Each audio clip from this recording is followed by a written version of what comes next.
Hi everyone, this is Carolyn Speaks, the state of our world, on Monday, September 7th, 2020. So what is it? Is it good, is it bad, or is it indifferent?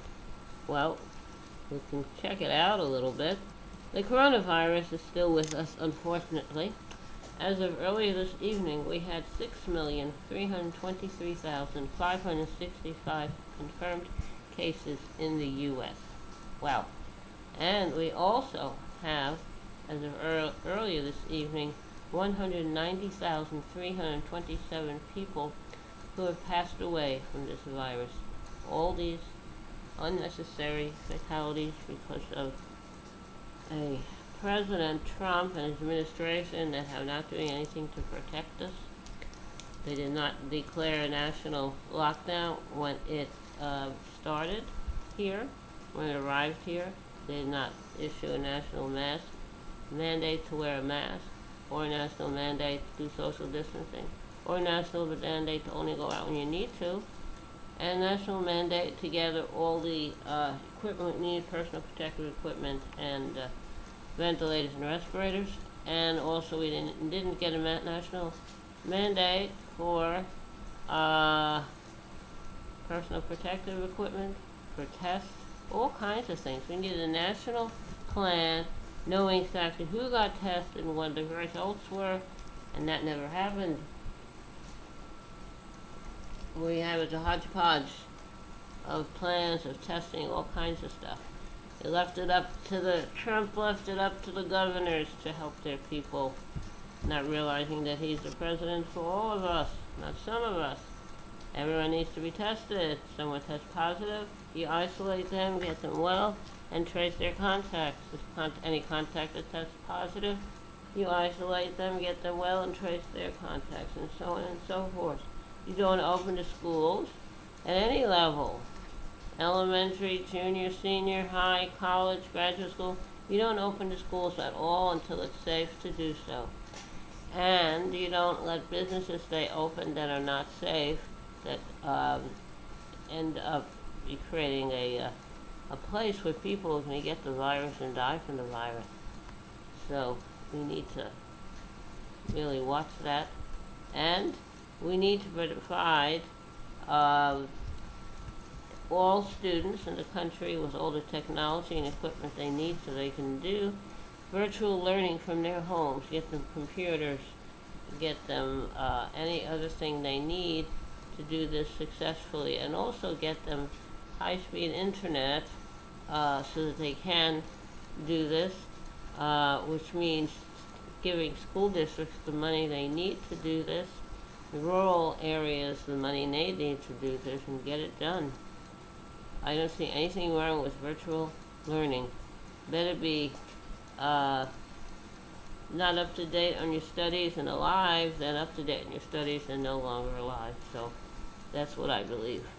Now, we have to protect the farm workers, the agricultural workers, the healthcare workers, the first responders, the essential workers. And we also they have to protect the Native Americans. They are in dire straits because of the virus and because of the conditions on their reservations. And we have to protect those in prisons and jails and detention centers. So a lot of people to protect. It's not happening. We have people all over the country who are saying the virus is a hoax. The amount of fatalities is way overstated. The no need to wear a mask, no need to do social distancing, no need to stay home and go out whenever you want to. Well, that has to change. We really need a leader who's going to do that. We have an election coming up in November to make sure you are registered to vote and make sure you learn about the issues and candidates on your ballot so you can make an informed decision. Now, that being said, we have other problems besides the virus. Well, the election being tampered with, the post office being tampered with by Trump and his people. They don't want people to vote by mail, even though that's the safest way to vote, and they're tampering with the post office and causing delays and removing sorting machines and removing collection boxes. So, why is he doing that? Now, so we have the election, we have the virus, Uh, we have violence that hasn't gone away. People are still protesting the murder of George Floyd in Minnesota at the hands of a white police officer. We need criminal justice reform. We need all kinds of reform. And we need to have legislation passed that gives every person a living wage until everything gets back to normal and they can go back to work. So there's a lot of things to be done. Now, one thing we haven't talked about is the environment and climate change. Well, California is burning from north to south um, because of climate change, because of dense populations and people not taking care when they're out, fires being started accidentally that should never have started, and because of people living in remote areas, in urban areas with remote residences. So it's hard for firefighters to get there to protect that particular house. So we have a lot of problems. Climate change is real. Forest fires, wildfires are real. Resources for fighting them are thin. The firefighters come from prisons in California, and they're experts in fighting wildfires. But yet, when their term is up and they are freed, they cannot be certified as firefighters.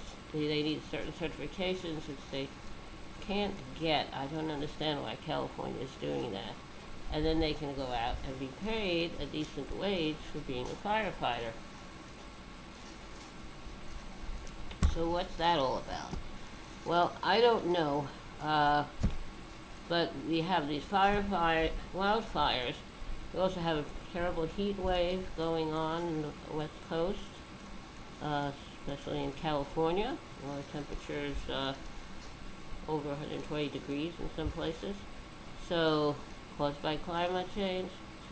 And naturally, they're being told to use their utilities less to conserve energy, so we won't have blackouts. So we have a terrible situation. Right now, I believe the technology is available that you can provide power to your home for lighting, so you can see, for cooking, for all kinds of stuff, and for heating and air conditioning without using fossil fuels. The technology is there, and it's been put in place in certain places.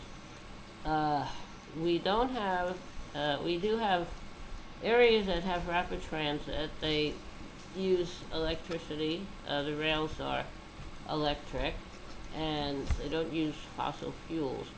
What's using fossil fuels is the car or the truck that you drive. Right now, we do have hybrid vehicles and electric vehicles, but they don't go all that far.